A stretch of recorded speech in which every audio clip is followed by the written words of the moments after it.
হাতে তেমন কোনো মালপত্র নেই। কেউ দৌড়াচ্ছেন, কেউ পাহাড়ি পথ বেয়ে এগিয়ে যাচ্ছেন, আবার কেউ পরিবারের সদস্যদের নিয়ে সীমান্তের দিকে ছুটছেন। চারিদিকে শুধুই মানুষের ঢল।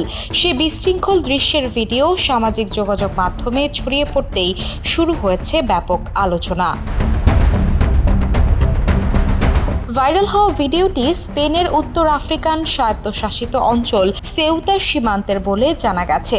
এতে দেখা যায় বিপুল সংখ্যক মানুষ দ্রুত সীমান্তের দিকে এগিয়ে যাচ্ছেন। তাদের মধ্যে নারী, পুরুষ এবং শিশুদেরও দেখা যায়। অনেকের হাতেই কোনো ব্যাগ বা প্রয়োজনীয় সামগ্রী ছিল না।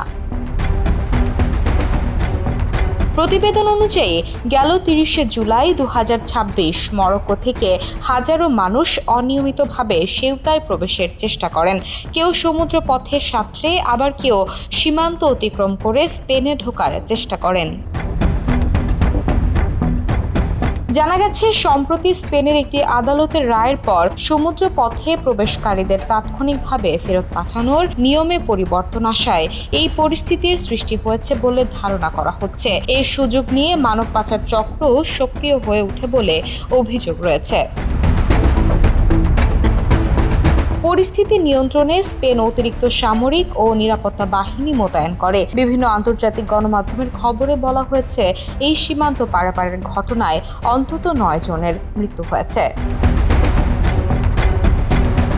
এদিকে স্পেন ও মরক্কো উভয় দেশই জানিয়েছে, যারা অনিয়মিতভাবে সীমান্ত অতিক্রম করেছেন তাদের নিজ দেশে ফিরিয়ে দেওয়ার বিষয়ে দুই দেশের মধ্যে সমন্বয় করা হচ্ছে। Desk report, the news. দেশে দেশে সবার সাথে দ্য নিউজ।